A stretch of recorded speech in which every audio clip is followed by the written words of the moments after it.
Hello बच्चों, मैं जयनाथ राही, जीव विज्ञान शिक्षक, किसान इंटर कॉलेज बरानी चल रहा हूँ। बच्चों, आज हम कक्षा 12 के विषय जीव विज्ञान के अंतर्गत 5 पाठवां है वंशागति एवं विविधता के सिद्धांत के अंतर्गत एक विशेष टॉपिक का अध्ययन करेंगे, जिसका नाम है वंशावली विश्लेषण, पेडिग्री एनालिसिस। मानव समाज में पुराने समय से ये बात चलती आ रही है। कौन सी बात? विशेष लक्षणों की वंशागति की बात, कि विशेष लक्षणों की वंशागति मनुष्यों में होती है। इसका क्या आधार था कि कुछ परिवारों में विशेष लक्षणों की वंशबद्ध रहना, मतलब कुछ विशेष लक्षण है खानदान में एक पीढ़ी से दूसरी पीढ़ी में चलते आ रहे हैं।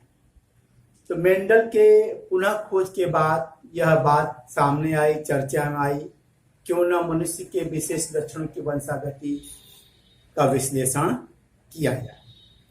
क्योंकि लेकिन ये बात सामने आई कि मटर पे किए गए जो तुलनात्मक जो संकर थे या अन्य जीवों में संकर कराए गए थे, संकरण जो कराए गए थे, वो मानव में संभव। यहाँ इस बात की जरूरत पड़ी कि क्यों ना हम क्या किए जाए, मानव में जो विशेष लक्षण जो पीढ़ी दर पीढ़ी जाती है उसका विश्लेषण किया जाए। आइए देखिए क्या होता है संबंध में। तो कई पीढ़ियों तक मतलब क्या रास्ता अपनाया गया कि विशेष लक्षण के वंशागति के संबंध में वंश के इतिहास का अध्ययन किया जाए। यदि हमको विशेष लक्षण की वंशागति मनुष्य में देखना है तो हमको उनके वंश इतिहास, पिछले पीढ़ियों के इतिहास के बारे में अध्ययन करना पड़ेगा। तो कई पीढ़ियों तक क्या है, कई पीढ़ियों तक जारी लक्षणों के ऐसे विश्लेषण को ही वंशागति विश्लेषण कहते हैं। अर्थात पीढ़ी दर पीढ़ी कुछ विशेष लक्षण है, उसका यदि हम विश्लेषण करते हैं, इसी विश्लेषण को हम वंशावली विश्लेषण कहते हैं। इस प्रक्रम के अंतर्गत हम लोग क्या करते हैं, मानव वंश वृक्ष में कई पीढ़ियों तक पीढ़ी का विश्लेषण करते हैं और विशेष लक्षणों को हम लोग ज्ञात करते हैं। इसे क्लियर हुआ कि कई पीढ़ियों तक विशेष लक्षणों की वंशागति के विश्लेषण को ही हम क्या बोलते हैं, वंशावली विश्लेषण कहते हैं। इसका क्या लाभ है, आइए देखते हैं। पहला लाभ है कि वंशावली विश्लेषण से हमें विशेष लक्षणों की वंशागति के बारे में पता चलेगा कि उसके खानदान में, उनके वंश में कौन सा विशेष लक्षण है जो उनके माता पिता से उनके बच्चों में आ रहे हैं। नंबर 2, रोगों का पता लगाना।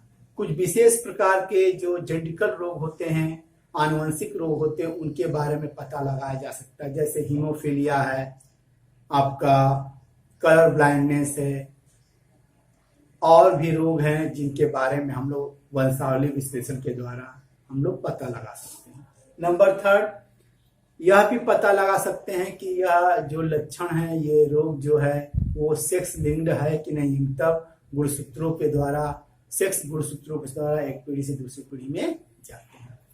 नंबर 4 है, यह भी पता लगा सकते हैं कि जो लक्षण है या रोग है वो प्रभावी लक्षण है कि अप्रभावी लक्षण है। इसके बाद 5वां है, यह भी कर सकते हैं कि यह जो लक्षण है वह ऑटोसोम के द्वारा एक पीढ़ी से दूसरी पीढ़ी में जा रहा है कि सेक्स लिंक्ड गुणसूत्रों के द्वारा एक पीढ़ी से दूसरी पीढ़ी में जा रहा है। कुल मिलाकर के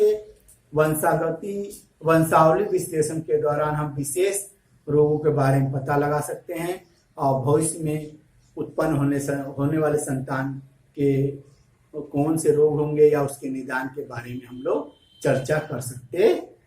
आइए अब एनसीईआरटी में इस टॉपिक को समझने के लिए कुछ प्रतीक दिए हुए हैं, आइए उनको हम समझते हैं। क्या प्रतीक है?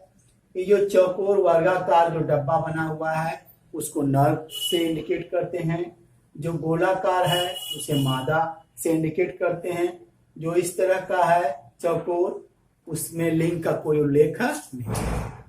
अब आते हैं, यदि प्रभावी है, नर है चाहे मादा है, चाहे जिस लिंग का उल्लेख नहीं किया गया है, यदि उनको काले से या लाइन खींच देते हैं तो ये पता चलता है कि इस लोगों में, ये नर में, ये मादा में, ये लिंग का जो उल्लेख नहीं है, ये सभी लोग क्या हैं, रोग से प्रभावित हैं। आइए अगला देखते हैं। ये जो क्षैतिज जो लाइन है ये इंडिकेट करता है ये क्या है, जनक है, इनकी आपस में शादी हुई है और उसके उपरांत संतान उत्पन्न हुई है। तो बाएं से दाएं हम संतान को लिखते हैं। जो पहली जो संतान इन जोड़े की हुई है वह संतान पहली क्या है, वो लड़की है, मादा है, और दूसरा जो संतान है वो नर है। हम लोग बाएं से जब दाएं जाएंगे तब हम संतानों की संख्या को बता सकते हैं। अगला यहाँ दिखाया गया है कि एक जनक जो है, माता पिता की जो बच्चा है नर उत्पन्न हुआ है वो क्या है, वो प्रभावी है, अर्थात उसके अंदर बीमारी है, जबकि इन दोनों के अंदर बीमारी नहीं थी। इस तरह हम लोग क्या करते हैं, कुछ प्रतीकों के द्वारा एनसीईआरटी में दिए गए क्वेश्चंस है उनको हम सॉल्व करेंगे।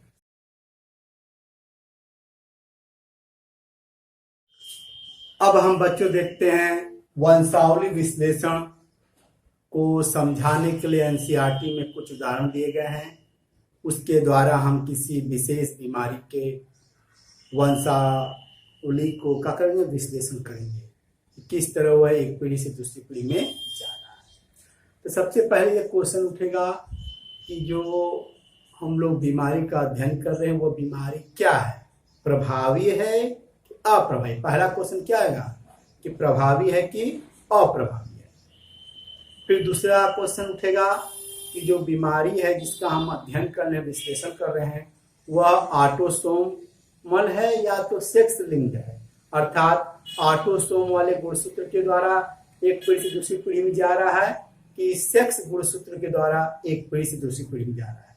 मानव में 46 गुणसूत्र होते हैं जिसके अंदर 44 गुणसूत्र होता है, जिसे हम 22 पेयर गुणसूत्र बोलते हैं, वो ऑटोसोम होता है, जबकि एक जोड़ा जो गुणसूत्र होता है वो क्या होता है, आपका सेक्स गुणसूत्र होता है।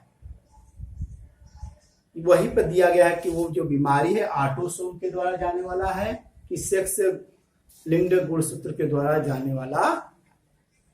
तो उसके बाद हम उसकी जीनोटाइप को हम देखेंगे कि यह प्रभावी अवस्था में, मतलब कि विषम युग्मनीय अवस्था में यह बीमारी को प्रदर्शित करता है कि समयुग्मनीय अवस्था में यह बीमारी को प्रदर्शित करता है। आइए समझते हैं। पहला जो उदाहरण दिया गया है एनसीईआरटी में, उदाहरण दिया गया है क्या, मायोटोनिक डिस्ट्रॉफी दिया गया है। क्या है, मायोटोनिक डिस्ट्रॉफी। यहाँ पे देखिए ये जनक है, ये माता है, ये पिता है। इनका शादी जब हुआ तो 4 संतानें उत्पन्न हुई। कितनी, 4। कौन कौन से, पहले तो हम इसको क्या करेंगे,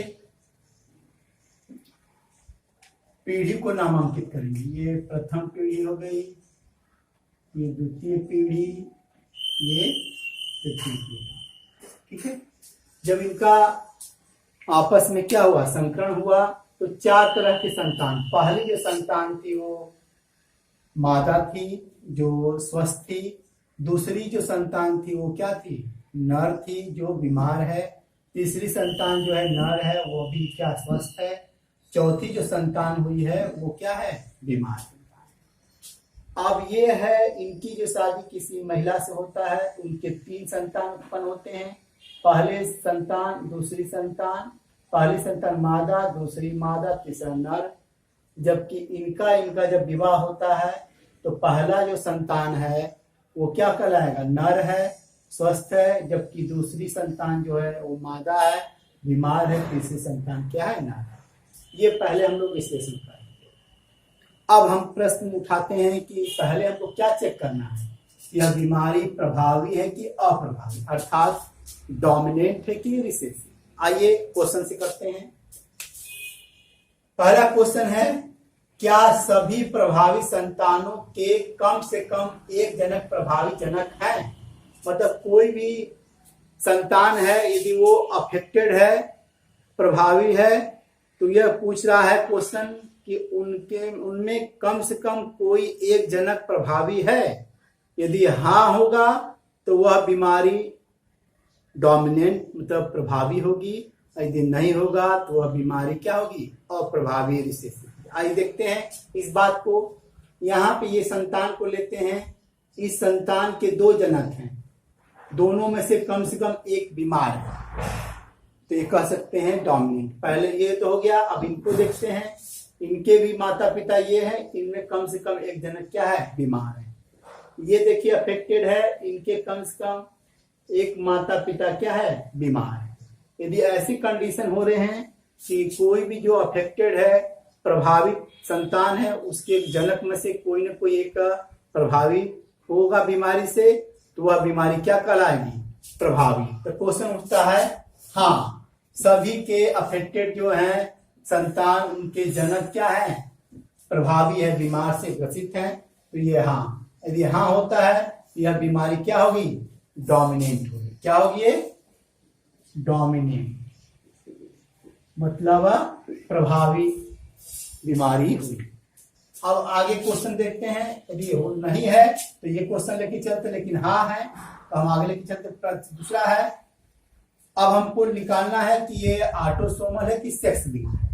क्वेश्चन है, सभी प्रभावित नर, प्रभावित तो है यह लक्षण, सभी प्रभावित नर की माता एवं पुत्री प्रभावित हैं। क्वेश्चन पे, क्या सभी प्रभावित नर की माता एवं पुत्री प्रभावित हैं? यदि जो प्रभावित नर हैं, यदि उसकी माता भी प्रभावित होगी और उसकी पुत्री भी प्रभावित होगी, तो वो क्या कहलाएगा, आपका सेक्स लिंक्ड गुण कहलाएगा। यदि ऐसा नहीं है तो ऑटोसोमल कहलाएगा। आइए देखते हैं, खोजते हैं प्रभावित नर कौन है। ये प्रभावित नर है। इस प्रभावित नर की क्या है, माता तो क्या है, बीमार है, लेकिन यहाँ पे कोई इनकी पुत्री है ही नहीं, शादी हुई नहीं है, तो यह कैरेक्टर क्या कहलाएगा, आपका नहीं है।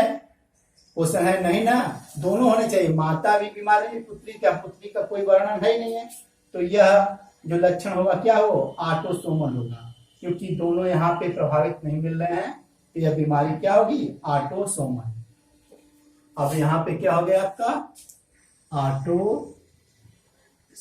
ये क्वेश्चन पूछता है, ये चार्ट दे देगा। पहला क्वेश्चन पूछेगा कि यह जो बीमारी है, जो दिया गया लक्षण, वो कैसा लक्षण है, तो डोमिनेंट है कि रिसेसिव, तो हमने निकाल लिया क्या, ये डोमिनेंट है।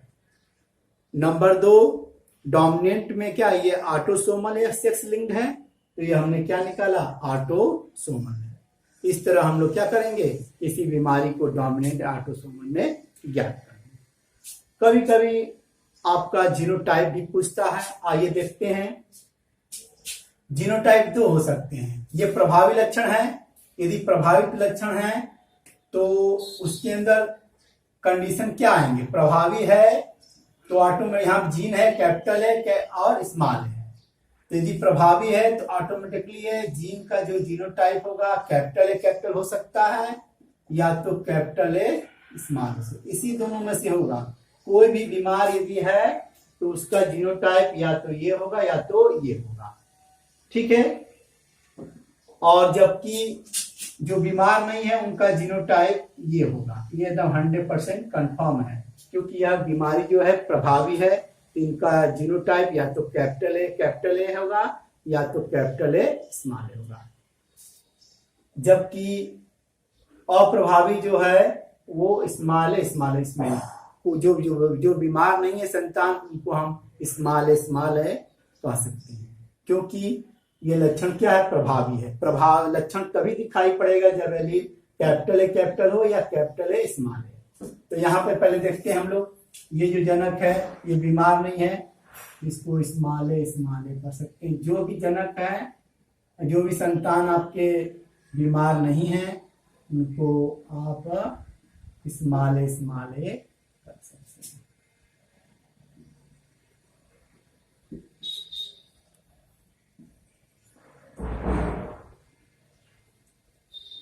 अब ये प्रश्न पूछता है, ये क्या है, ये जो जनक है इस अवस्था में है कि इस अवस्था में है, ठीक है।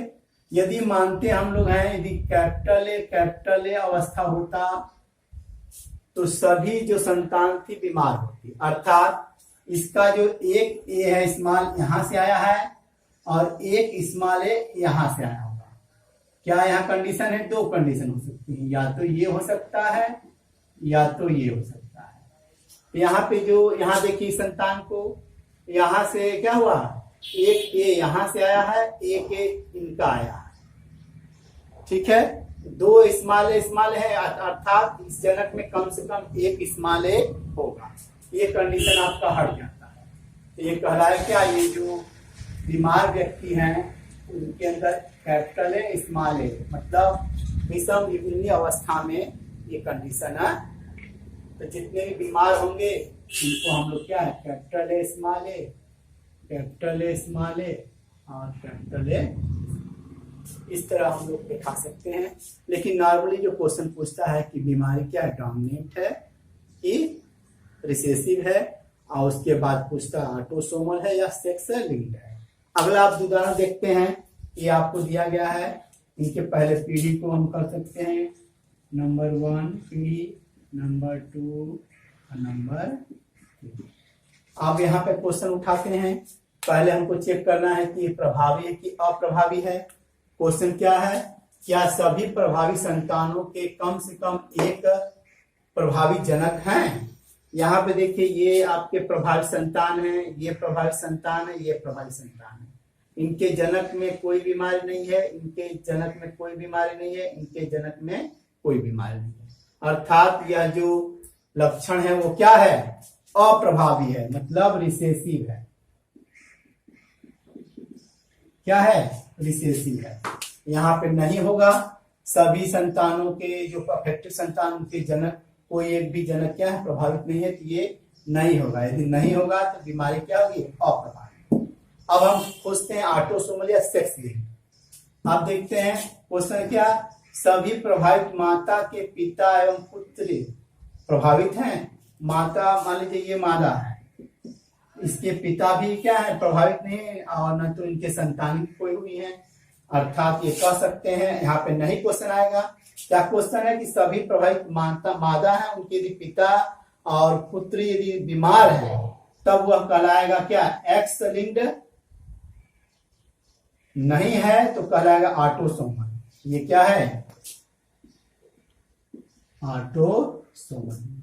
अर्थात ये जो example sickle cell anaemia, sickle cell anaemia क्या है, रिसेसिव है, अप्रभावित है, और ऑटोसोम के द्वारा एक पीढ़ी से दूसरी पीढ़ी में जाता है।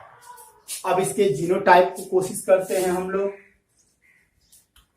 तो हम जानते हैं कि ये बीमारी जो अप्रभावी अवस्था में है, किस अवस्था में है, अप्रभावी है।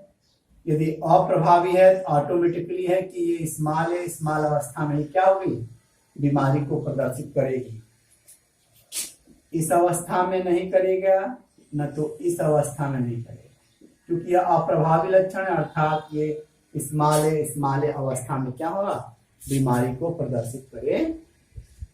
तो यहाँ पे क्या हो जाएगा, आपका जो जीनोटाइप है वो स्मॉल है, इनका भी जीनोटाइप स्मॉल है, और इनका भी जीनोटाइप स्मॉल है। अब यहाँ पे क्या हो सकता है, यहाँ पे ये हो सकता है कैपिटल है, स्मॉल है, जनक हो गए कैपिटल है, स्मॉल है। तो जो बचे हुए हैं वो क्या है, कैपिटल है, स्मॉल है, कैपिटल है, स्मॉल है, कैपिटल है, स्मॉल है, कैपिटल है, स्मॉल है, कैपिटल है, स्मॉल है, कैपिटल है। ये आपके ऐसे आए। इस तरह हमने क्या किया, जीनोटाइप भी पता चला। इस तरह हमने क्या हुआ, जो एनसीईआरटी में दिए गए थे क्वेश्चन उसको सॉल्व किए हैं। आप अन्य बुक के द्वारा दिए गए वंशावली विश्लेषण के प्रश्नों को इसी माध्यम से सॉल्व कर सकते हैं। धन्यवाद, नमस्कार।